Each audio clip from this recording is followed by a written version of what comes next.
fanzine. Take a look here. Oh, that can close. It's okay. It can, sir.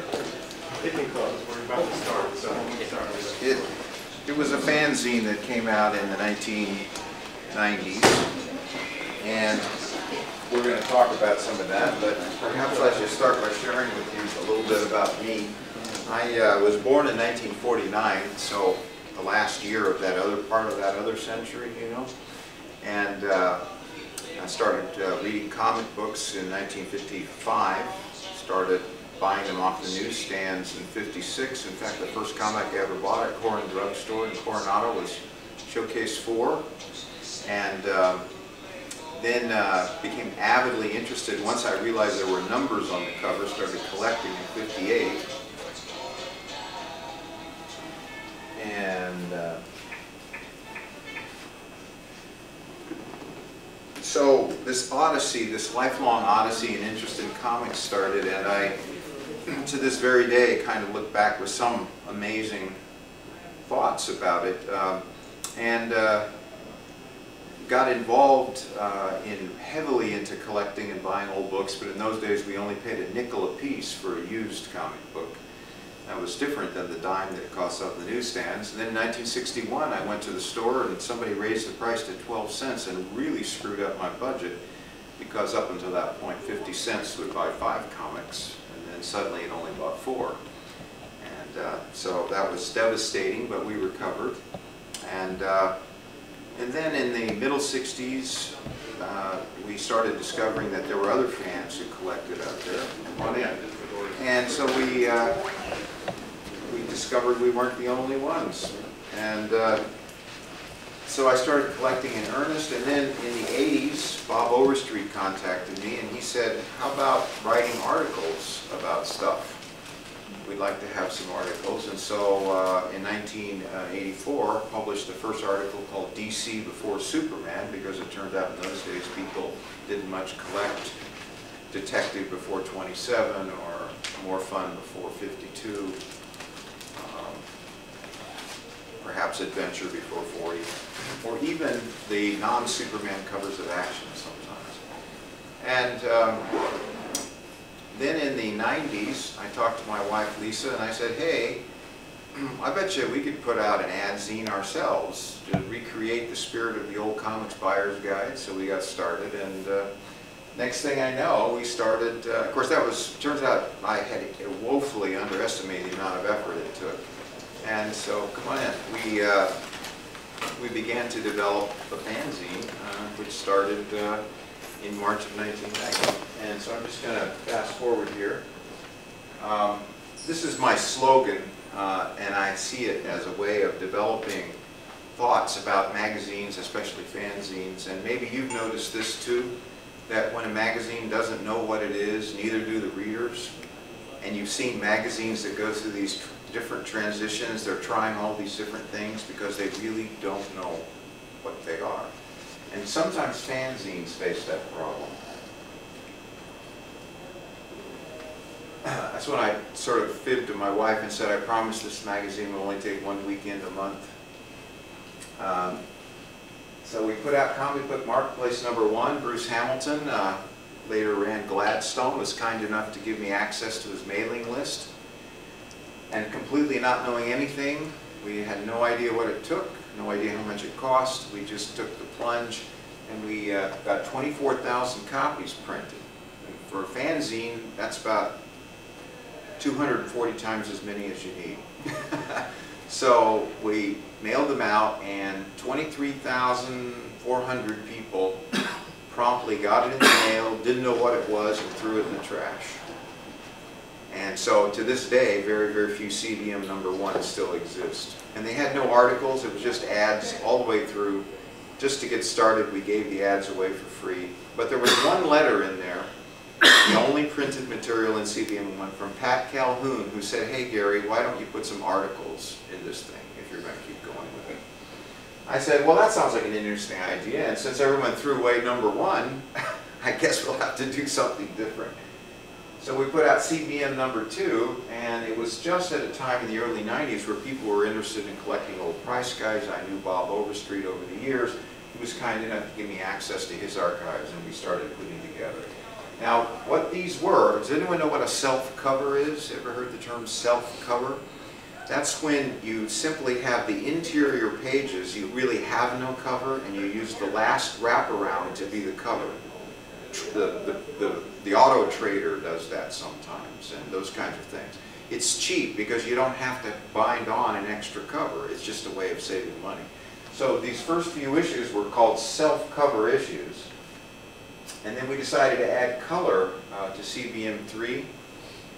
And then CBM 4 happened. What we did is we printed 10,000 copies, and Mick Raven, a friend of mine who's at this con, and I walked around the Comic-Con in 1993, or 92, sorry, 91, and handed them all out and gave them all away to people. And guess what they did with them? They read them and promptly put them in the trash can, just like CBM 1. So, not being smart, I decided to keep going. And we began to start featuring people, like our Alex Schaumburg issue with issue 5. And we started attacking issues that affected comic book collectors, like a big issue was restoration. And look how restoration has taken over the whole evaluation of comics. It was sort of the new topic in those days. CBM 9, we were the first ones to really talk about Lou Fine in an intelligent and historical way. And then, with CBM 14, you notice that the logo is different. With CBM 14, we reworked the logo for the first time and thought about figuring out ways to get it to bookstores. Now, if you notice in the lower left-hand corner here, this is a postal code for the Second-Class Matter Act of 1939. It allows you to send things as second-class matter. And you've seen those probably on lots of magazines that you've collected in the past, the Second-Class Matter Act. But if you want to send them into stores, there's this other thing you have to do. Have you ever seen a UPC code with the little stripes? And that UPC code costs money. It turns out that there's a company that owns the copyright on the Universal Products Code, and you have to pay them, and they're the only ones who are allowed to produce your UPC code, which you then put on and then photographed by the printer. But you have more costs that you wouldn't have thought of when it comes to producing a magazine. So, just about this time, Bob Overstreet called me up, and he said, there's this Canadian company who wants to make 10,000 coin kits, 10,000 stamp collecting kits, and 10,000 comic book collecting kits, and they want a magazine and they want a price guide. And I haven't got time to do it. You can use the Overstreet material if you want. So what I did is, if you notice the look of this comic book marketplace, this is actually the cover to Comic Book Marketplace 12. And to save money, I went back to the printer and I scraped the 2 off of the original film to make it a #1. See how that works? It's really just CBM 12. And that was the only changes I had to make. And then I simply took various articles that were from 2 through 11, and I put them in there, and I made a 52-page magazine, and I created a comic book price guide, and we put it in the comic book, we shipped it off to the comic book collecting people that were making the kit in Canada. They ordered 10,000 copies. We only lost about $55 on the deal, because it turns out postage to Canada, and you have to pay duty and all this kind of stuff. We thought we were going to make a little, we lost a little. But here's the interesting thing. They were going to be distributed to Canadian Sears stores. And the Sears stores up there, turns out that they didn't get clearance for the, not the comic book collecting kit, but for other sorts of things, and the stamps and the coins. And so what they did was, come on in.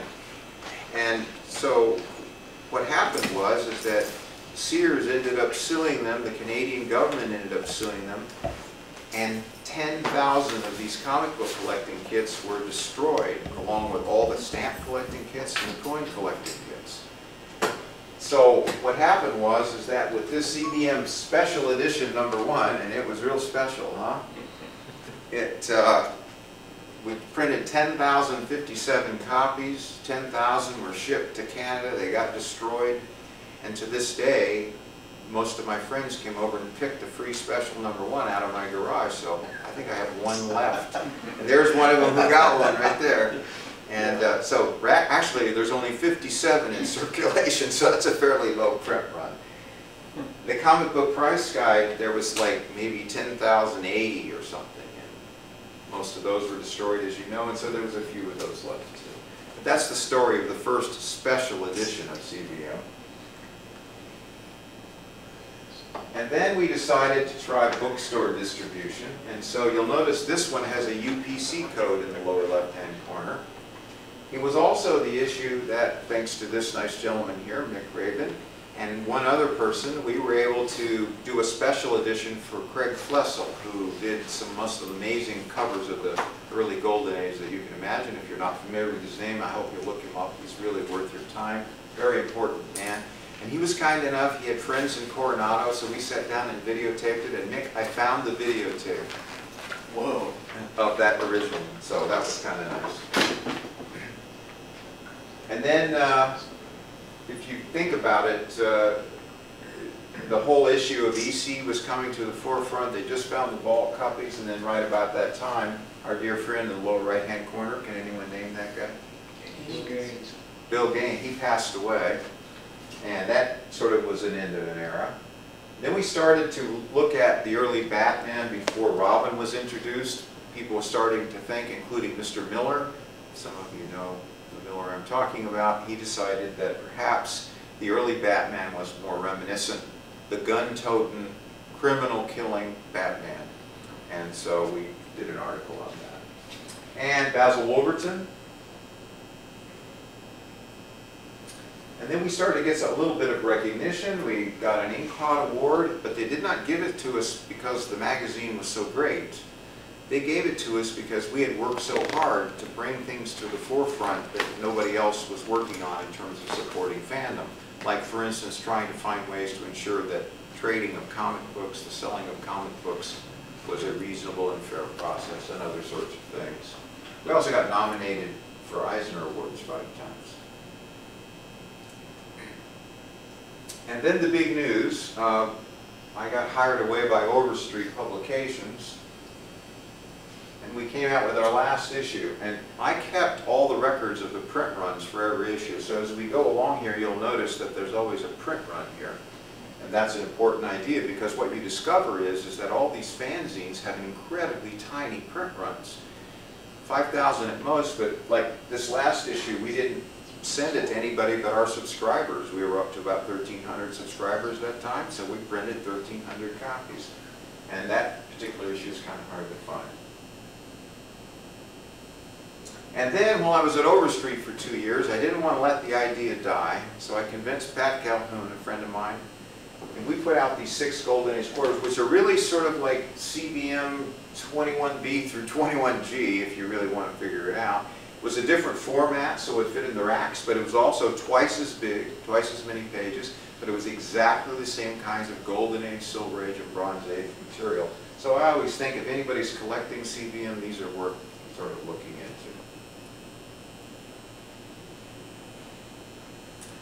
And then when I left Overstreet, and Overstreet was bought out by Gemstone, we came back with Comic Book Marketplace 22, and we decided to keep the numbering going.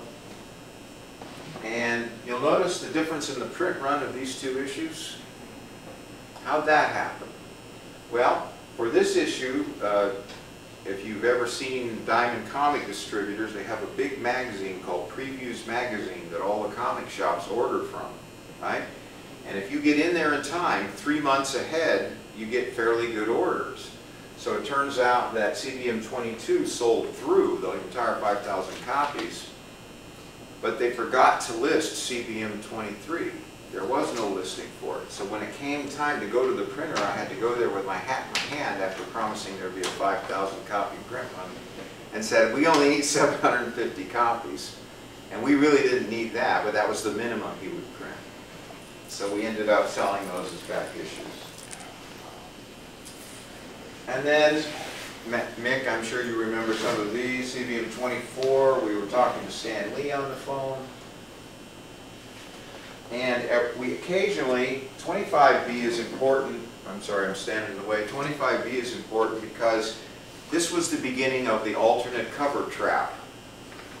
That anytime we wanted to give away issues to a comic book convention, what we would do is we would say, okay, we're going to print 5,000, let's get 4,800 with our regular cover, and get 200 with a little ribbon in the lower right-hand corner that says commemorating ChicagoCon. And then we ship them off to ChicagoCon, and they put those 200 on their freebie table, and we supposedly get permission for that.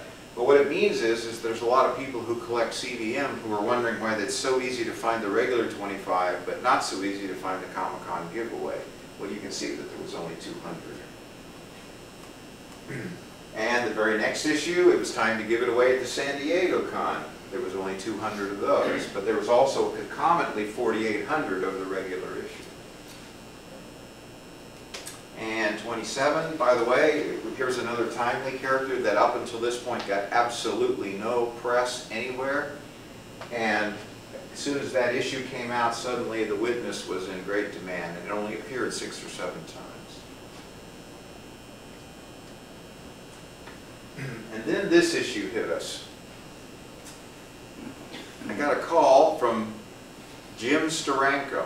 Now, after I got up off the floor from practically fainting, Jim Steranko called me, and it turns out that I had sent him a letter months before, and he said, okay, I'll do a special issue, and I'll give you some artwork for the cover. And I am telling you, I could hardly believe it, that Jim Steranko would give a crap about a little 2-bit magazine like ours.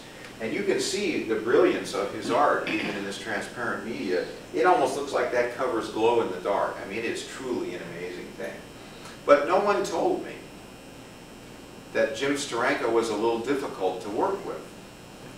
So once I got over how easy it was going to be, then my wife and I stayed on the phone with him 3 days and nights in a row, trying to get the perfection that he wanted in terms of everything on the inside. I think we finally did it. There's a first time Casper ever appeared on a cover. And this was looking back to off-brand comics of the Golden Age. And of course, Lev Gleason. But this was the inside of 28, and this was the 2-page opener. And for the first time, we're starting to find out that with a decent computer, a little memory, and a little bit of talent, you can start to put together things that are fairly compelling visually. And suddenly, from a graphic arts perspective, we're starting to move forward and make some progress. Also, at that time, readership continued to grow. This was the Murphy Anderson commemorative issue.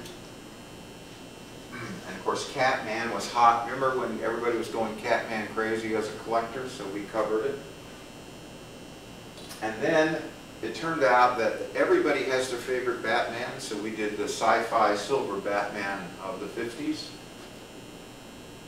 And you'll notice now that there's another alt cover there. You see the 34B?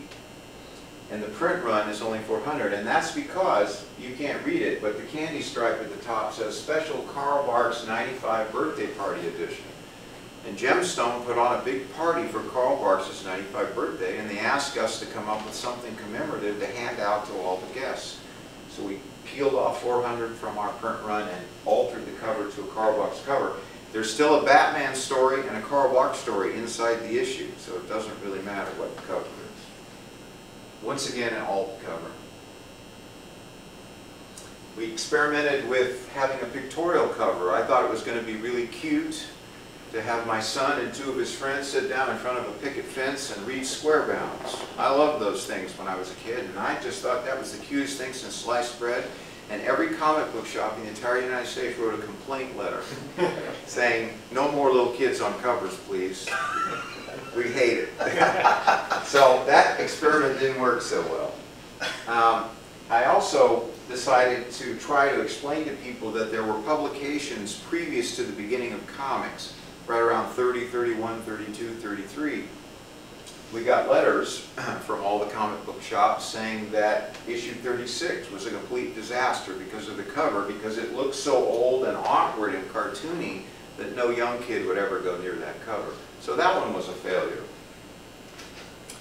And here's another double cover. You can see that 37A is sort of sci-fi, 4700 printed, but why did we pick 37B? Because we had to give it away at a con, so we made an alternate cover. And you can see the one on the right is very lurid. Obviously it's Golden Age pre-code and a lot of horrible stuff going on there. So here's what happened. Everybody at the convention told their friends, and they wrote in and they said, we want to get more copies of CBM 37, but they were looking at the B cover. So when they wrote in to get the A cover, which was much more sterile, they were all disappointed. So experimenting with covers is just what we did. We never quite knew what was going to work and what wasn't going to work. Then we started hitting a few landmark issues that were sell-throughs every time. The Will Eisner was a sell-through. The Comic Marketplace 39, which I believe was Colan, I can't remember at this point. CBM 40 with Neil Adams sold out so completely that to this day you can't get a copy anywhere. Everybody just hangs on to it for dear life. And 41 also talked about some EC artists. And in 39 we did Joe Sennett, and he wrote us a nice letter saying that it had been years and years and years since anyone had given him any recognition. And of course they put him on the map, and he was invited to go to conventions because of this article. And of course the Neil Adams interior art was fantastic and was met with good acclaim. And then all my friends went crazy over DC War, like those two guys back there. And so we decided to take a chance and try to, we got permission from DC to use some of their DC War art. And of course, it says here the genius of Joe Kubert, so we combined the war and the Joe Kubert stuff, and the issue was pretty successful, even despite some people who thought that people wouldn't buy that kind of stuff off the newsstand. We also looked at comic book heroes going to war in the movies. And then we did a Wally Wood issue. And if you go on the Wally Wood Collector website to this day, we're the only fanzine they list of the modern era. They list a lot of Squadrons and Spot Fons and Wits In.